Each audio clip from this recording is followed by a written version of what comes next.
우리는 성경을 구속사적 관점으로 읽어야 한다는 말을 많이 들어왔습니다. 구속사적 관점이란 성경이 하나님의 창조 질서에 불순종하고 타락한 인간을 구원하시기 위해서 예수 그리스도를 중심으로 인류 구원의 역사를 일관되게 계시하고 있는 것을 말씀합니다. 그리고 이것은 하나님께서 성경을 통해 우리에게 말씀하시는 유일한 길이며 이에서 벗어나지 않는 틀이 되는 것입니다. 많은 경우가 있겠지만 창세기 37장에 야곱의 10번째 아들인 요셉의 이야기가 나옵니다. 그가 형들의 미움으로 애굽으로 팔려가는 장면이 기록되어 있죠. 그리고 39장 한 장에는 이 요셉의 이야기가 쭉 진행되다가 야곱의 넷째 아들 유다의 이야기로 잠깐 바뀌어서 이야기가 이어집니다. 그리고 40장부터는 다시 요셉의 이야기가 계속됩니다. 저는 그런 생각을 많이 했었습니다. 왜 39장에 난데없이 요셉의 이야기를 이어가다가 갑자기 유다의 이야기를 거기다가 넣었을까? 유다가 그 며느리 다말과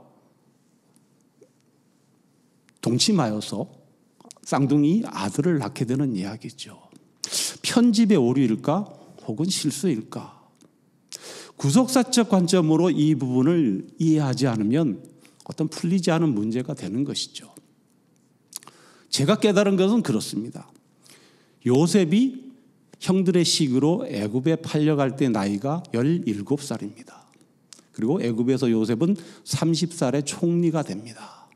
그것을 하나님의 구속사적 관점으로 보면 야곱의 남은 식구들이 요셉을 찾아서 이 기근으로 또 가뭄으로 양식을 구하지 못 찾아 거기를 가게 되고, 그래서 나중에 요셉이 총리가 된 후에 다 애굽으로 넘어가게 되는데 애굽에서 430년 그 후손들이 종살이를 하게 되죠.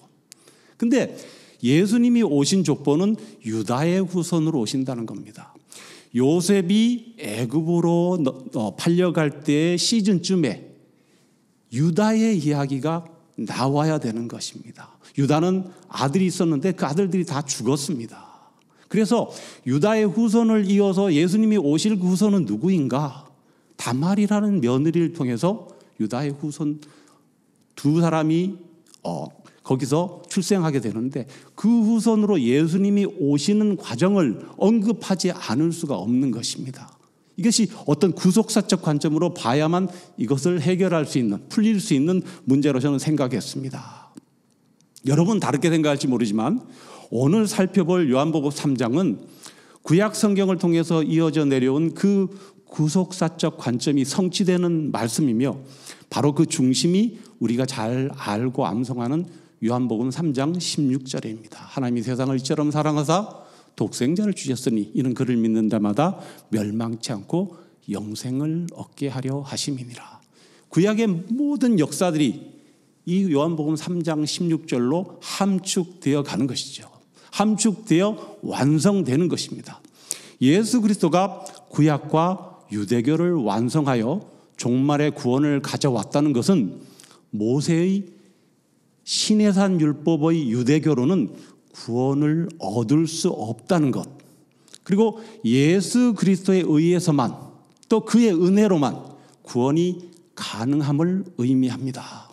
그리고 이것은 의인이나 죄인이나 그리스도를 믿음으로 구원을 얻을 수 있음을 뜻하는 것입니다. 우리가 살펴보고 있는 요한복음 3장과 4장에서는 이런 사실들을 말하고 있습니다. 오늘 본문의 배경은 유대인의 선생이고 관원이며 경건한 바리새인인 그 시대의 지도자 니고데모가 밤에 예수님을 찾아와서 영생을 누릴 수 있는 믿음의 비밀을 깨닫게 되는 내용을 기록하고 있습니다.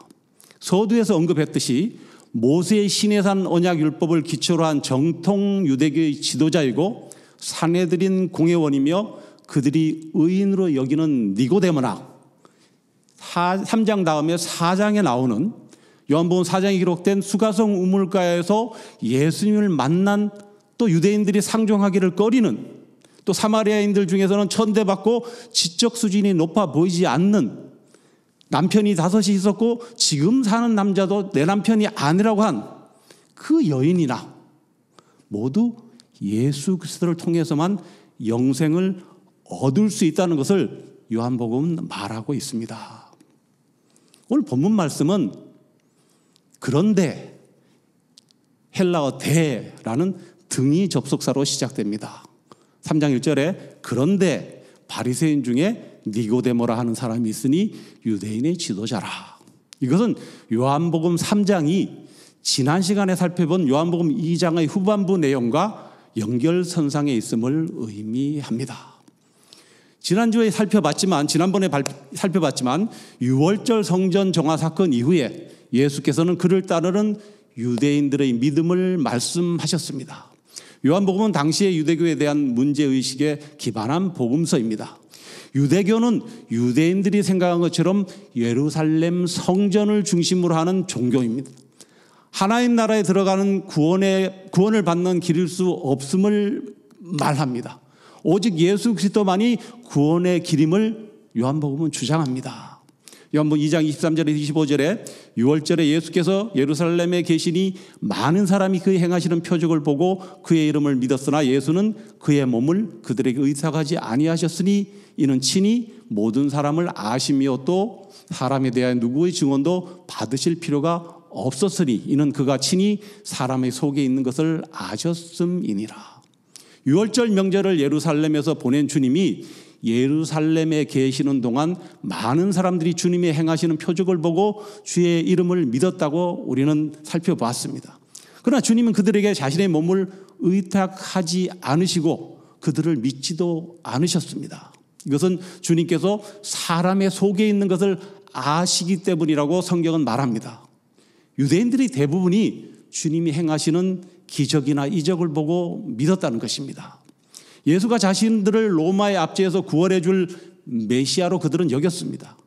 그러나 이런 믿음은 기적이나 이적이 일어나지 않을 때 없어져 버리고 만다고 우리는 지난 시간에 살펴봤죠.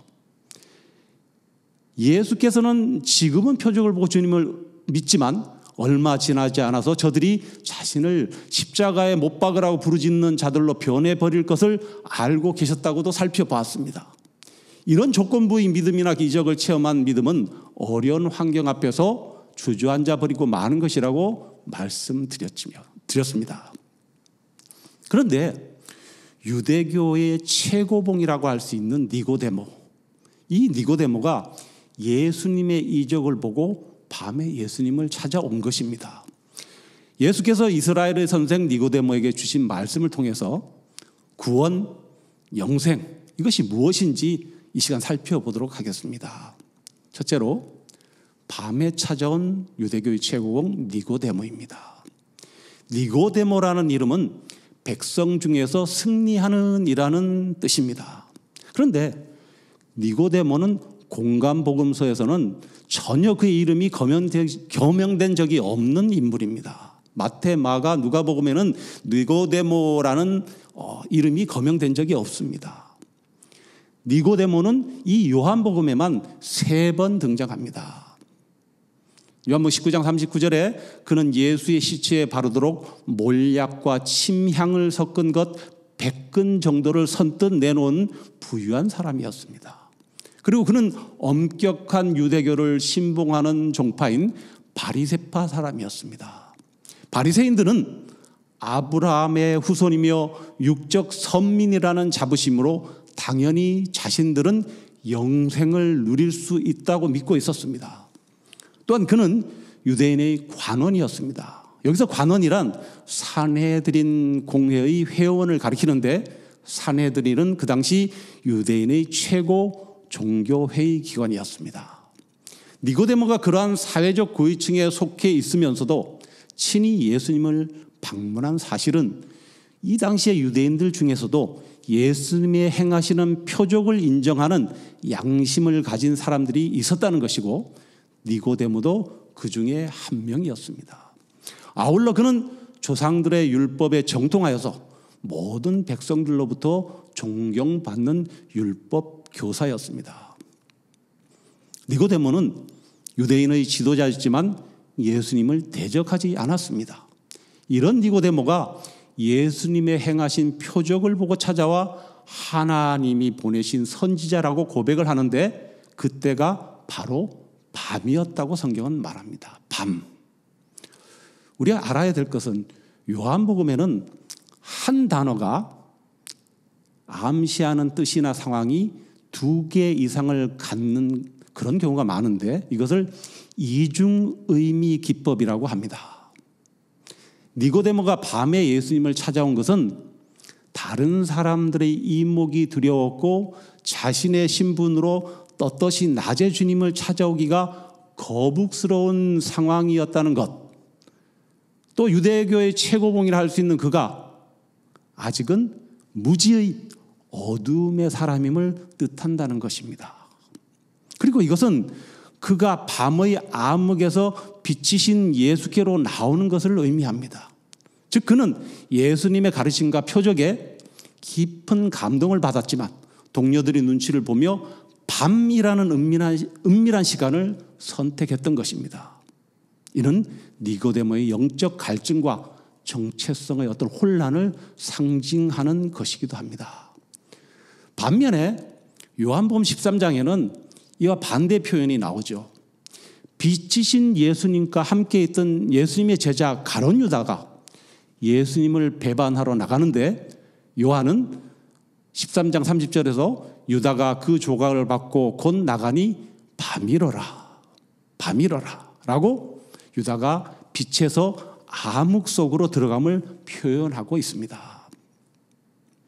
예수님께서는 요한복음 8장 12절에서 자신을 생명의 빛이라고 말씀하십니다. 예수께서 또 말씀하시되 나는 세상의 빛이니 나를 따르는 자는 어둠에 다니지 아니하고 생명의 빛을 얻으리라. 니고데모는 밤에 예수님을 만나러 왔고 가롯 유다는 밤에 예수님을 떠났다는 것. 요한복음이 말하는 이 2가지의 의미를 우리는 알 수 있게 되는 것입니다. 두 번째로 거듭남, 그것은 곧 위로부터 나는 것이다 라고 말씀합니다. 니고데모는 율법과 전통의 철저한 종교 지도자였지만 예수께서 보여주신 표적에 이끌려 밤에 찾아왔습니다.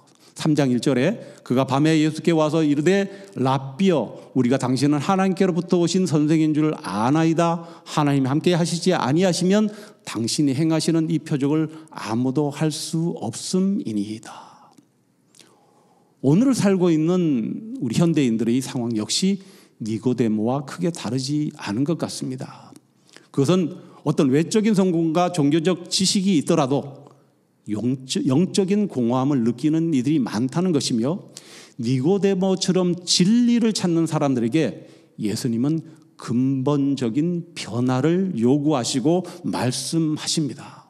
밤에 예수님을 찾아온 니고데모는 어떻게 해야 하나님 나라에 들어가는지를 예수님께 물었습니다. 예수님께서는 니고데모의 내면을 아시고 그에게 거듭나야 하나님 나라를 볼 수 있다고 말씀하십니다. 3장 3절에 예수께서 대답하여 이르시되 진실로 진실로 내게 이르노니 사람이 거듭나지 아니하면 하나님의 나라를 볼 수 없느니라. 여기서 또 살펴볼 이중의미 기법, 조금 전에 말씀드렸던 그것을 다시 찾아볼 수 있습니다. 한글 성경에 이 거듭이라고 번역된 헬라어 부사 아노텐은 첫 번째 뜻이 위로부터입니다. 위로부터. 그리고 두 번째 뜻이 처음부터 혹은 시작부터. 그리고 세 번째 뜻이 다시 새롭게라는 뜻을 갖습니다. 예수께서는 유대교의 최고봉인 니고데모도 아노텐, 즉 위로부터 나야만 하나님 나라에 들어갈 수 있다는 것을 말씀하십니다. 이 부분을 표준 세번역 성경이 잘 나타내주고 있습니다. 요한복음 3장 3절입니다. 표준 세번역 성경을 읽습니다. 예수께서 그에게 말씀하셨다. 내가 진정으로 너에게 말한다. 누구든지 하고 강조 표시죠. 다시 나지 않으면 하나님 나라를 볼 수 없다 하고 가로하고 C는 위로부터 나지 않으면 이라고 가로에 표시를 해놨습니다. 거듭난다는 것은 위로부터 나는 것이다. 오늘날 많은 사람들 역시 니고데모처럼 종교적 지식은 풍부하지만 진정한 만남은 두려워합니다. 예수님 그런 사람들 향해서 사람이 거듭나지 아니하면 하나님의 나라를 볼 수 없느니라고 선언하십니다. 그리고 이것은 인간의 노력이 아닌 아노텐, 즉 위로부터 임하는 하나님의 주권적 역사로 시작되는 새 생명을 말하는 것입니다.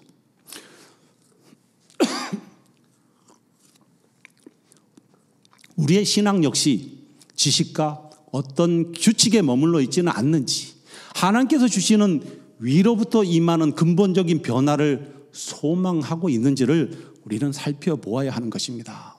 세 번째로, 물과 성령으로 거듭나는 것. 니고데모는 유대의 종교 지도자이지만 위에 반대니까 세상이죠. 아래의, 즉 물리적 세상의 사람이기에 위에 대한 말씀을 이해할 수 없었습니다. 거듭남에 대한 말씀을 이해할 수 없다는 것이죠.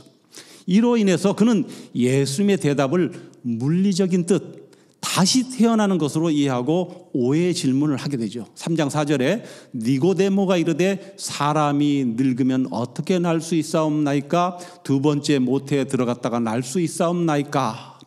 이에 대해서 예수님께서는 위로부터 나는 것은 물과 성령으로 나는 것이라고 설명합니다. 다시 태어나는 것이 아니고 물과 성령으로 나는 것, 그것이 바로 거듭나는 것이다. 3장 5절에 예수께서 대답하시되 진실로 진실로 내게 이르노니 사람이 물과 성령으로 나지 아니하면 하나님의 나라에 들어갈 수 없느니라. 우리가 잘 아시대로 여기서 물은 세례, 즉 죄 씻음을 상징하고요. 물로 더러움을 씻듯이 우리는 예수 그리스도의 속죄의 피로 우리의 모든 더러운 죄를 씻는 것이죠. 세례의식의 물이 바로 이런 것을 상징하는 것입니다. 그리고 그것이 복음의 중심 내용입니다. 아울러 위에서 오는 힘, 즉 성령께서는 예수 그리스도의 대속 공로를 사람의 심령에 적용하시는데 이것이 성령의 바로 구원 활동입니다. 고린도서 6장 11절에서 사도 바울은 이렇게 말씀하고 있습니다. 너희 중에 이와 같은 자들이 있더니 주 예수 그리스도의 이름과 우리 하나님의 성령 안에서 씻음과 거룩함과 의롭다 하심을 받았느니라. 모든 사람은 이 위에서 오는 힘, 성령의 감동으로 회개하고 예수님을 믿고 예수 그리스도의 피로 죄 씻음을 받아야 하나님의 생명인 영생을 얻을 수 있으며 천국에 들어갈 수 있습니다. 왜냐하면 즉 세상의 물리적 육신적인 것은 제 아무리 고상한 것이라 하더라도 어디까지나 아래의 육신적인 것에 불과하기 때문입니다. 거듭남은 도덕적 개선이 아니고 영적 출생입니다. 예수님은 이를 바람이 임의로 불매 내가 그 소리를 들어도 어디서 와서 어디로 가는지 알지 못하나니 성령으로 난 사람도 다 그러하니라고 8절에서 비유하고 계십니다. 성령의 역사는 인간의 논리로 규정할 수 없지만 그 결과는 다음과 같이 분명히 드러난다고 말씀합니다. 바람은 우리 눈에 보이지 않지만 소리를 통해 그리고 그 결과에 의해 그 실제를 보여줍니다. 태풍이 불면 결과물이 바로 나타나죠. 바람이 세게 불었구나. 이와 마찬가지로 성령의 존재 또한 거듭난 사람의 구체적 행실에서 드러나는 여러 가지 변화들을 통해서 인식되어질 수 있다는 것입니다. 또 하나는 현대의 과학을 총동원한다 해도 바람이 어디서 생겨나 어디로 향하는지를 정확히 규정하지 못합니다. 아울러 이처럼 성령의 역사 또한 인간의 능력으로는 그 기원을 헤아릴 수 없으며 다만 우리는 믿음으로 성령이 하나님과 동등하신 분이요 우리의 구원을 위해 역사하시는 분임을 알 따름이라는 것입니다. 네 번째로 영생을 얻는 믿음과 그리고 복음입니다. 예수께서는 민수기 21장 4절에서 9절의 내용을 들어서 자신의 구속사역 즉 하늘의 일을 설명하시죠. 출애굽 당시 이스라엘 백성들은 광야 생활 가운데서 하나님과 모세를 원망하다가 불뱀에 물려 죽게 되었습니다. 그러나 모세가 장대 위에 매달아 놓은 놋뱀을 쳐다본 사람은 살아날 수 있게 된 사건이 있었습니다. 이 사건은 그리스도께서 십자가에서 돌아가실 것과 그 십자가의 예수님을 바라보고 믿는 자는 구원을 얻게 될 것임을 예표하는 것입니다. 이것은 놋뱀 자체가 어떤 치유의 능력이 있었던 것이 아닌 것이죠. 이스라엘 사람들이 마음을 하나님께로 이끌어내므로 구원을 받게 하였던 것입니다. 요한복음 3장 14절에서 15절에 모세가 광야에서 뱀을 든 것 같이 인자도 들려야 하리니 이는 그를 믿는 자마다 영생을 얻게 하려 하심이니라. 구원은 그리스도가 가져온 죄의 용서와 하나님과 연합할 수 있도록 한 십자가를 바라봄으로만 가능하다는 것입니다. 마치 모세 시대 이스라엘 백성들이 구리뱀을 쳐다볼 때 구원이 이루어진 것과 같다는 것입니다. 하나님께서 내려주신 구원의 방식에 철저히 의존함으로 구원은 가능합니다. 십자가는 하나님의 사랑과 공의가 교차하는 장소입니다. 우리는 죄로 인해 죽어야 할 존재였지만 예수님께서 십자가의 희생, 곧 들림으로 구원의 길을 열어주셨습니다. 이는 우리로서는 어떤 수동적인 구원입니다. 우리가 할 수 있는 것은 오직 믿는 것, 쳐다보는 것, 그 행위로만 응답할 수 있음을 말하는 것이죠. 우리 어떤 행위로서 구원을 받을 수 있는 것이 아니라는 것입니다. 예수를 믿는 것, 예수를 전하는 것, 영생을 얻게 하려는 것은 곧 천국 백성이 되게 하는 것입니다. 죽음과 함께 죄로 인하여 영원한 멸망으로 들어갈 수밖에 없는 사람들에게 쳐다보기만 하면 구원을 받았던 이스라엘 백성들처럼 그 이름을 믿기만 하면, 그분이 나의 죄를 대신하여 십자가를 지심으로 내 죄가 사함받은 것을 믿기만 하면 영생을 얻는다는 그 믿음을 갖도록 전하는 것이 바로 진정한 복음입니다. 마지막으로 하나님의 보내심과 내어줌의 방식입니다. 모세가 광야에서 뱀을 든 것 같이 인자, 즉 사람의 아들이 들려 올려지는 그리스도의 십자가 사건의 진정한 의미는 하나님의 방식에 의한 구원임을 요한복음 3장 16절 17절에서 설명해 주고 있습니다. 여기서 요한은 하나님의 두 가지 방식을 말씀합니다. 먼저 보내심의 방식입니다. 하나님께서는 심판이 아닌 세상을 구원하기 위해서 자신의 아들을 위에서 땅으로 아래로 보내셨습니다. 하나님이 이 세상을 사랑하사 아들을 주신 것입니다. 요한복음 3장 17절에 하나님이 그 아들을 세상에 보내신 것은 세상을 심판하려 하심이 아니요 그로 말미암아 세상이 구원을 받게 하려 하심이라. 이것을 신학자들은 하나님의 보내심의 방식이라고 말합니다. 하나님께서는 그의 아들을 보냈다. 왜요? 우리의 구원을 위해서. 하나님께서 그의 아들을 위, 하늘에서 아래 인간 세상으로 보내셔서 천국의 영원한 진리를 나타내게 하시고 또 죽은 자를 살리는 능력을 나타내게 하셨다는 것입니다. 그리고 또 하나는 내어줌의 방식입니다. 이것은 순전히 하나님의 은혜라고 요한복음 3장 16절에 말씀합니다. 잘 아시는 대로 3장 16절 다시 읽습니다. 하나님이 세상을 이처럼 사랑하사 독생자를 주셨으니 이는 그를 믿는 자마다 멸망치 않고 영생을 얻게 하려 하심이라. 이 구절은 성경 66권 전체의 핵심이며 하나님의 구속사의 완성입니다. 여기서 세상은 죄인을 향한 무조건적인 사랑을, 독생자는 하나님의 가장 소중한 것을 내어주신 희생을 믿는 자마다는 누구나 접근할 수 있는 보편적인, 특별한 것이 아닌 보편적인 구원을 말씀하고 있는 것입니다. 그리고 이것을 하나님의 내어줌의 방식이라고 학자들은 말합니다. 하나님께서 그의 아들을 내어주셨다. 왜요? 우리의 구원을 위해서. 내어주다는 것은 품 안에 있는 것을 주는 것입니다. 이 내어줌의 방식은 항상 하나님의 사랑을 이야기할 때 나옵니다. 사도 바울도 로마서 8장 32절에 이 하나님의 사랑을 말하고 있습니다. 자기 아들을 아끼지 아니하시고 우리 모든 사람을 위하여 내주신 이가 어찌 그 아들과 함께 모든 것을 우리에게 주시지 아니하겠느냐. 아멘. 하나님의 사랑은 예수 그리스도를 십자가에 내어줌, 즉 예수가 십자가에 달려 들려짐에서 그 절정으로 이루어집니다. 절정이 나타나는 것이죠. 예수의 십자가에서 죽음은 하나님의 사랑을 계시하는 사건이며 하나님의 본질이 사랑이라는 것을 계시하는 사건입니다. 하나님의 사랑은 이미 주어진 사실이며 우리는 이를 받아들이는 믿음의 결단만이 필요합니다. 말씀 맺습니다. 예수님을 찾아와 진리를 배웠던 니고데모는 한참 후에 요한복음에 다시 등장합니다.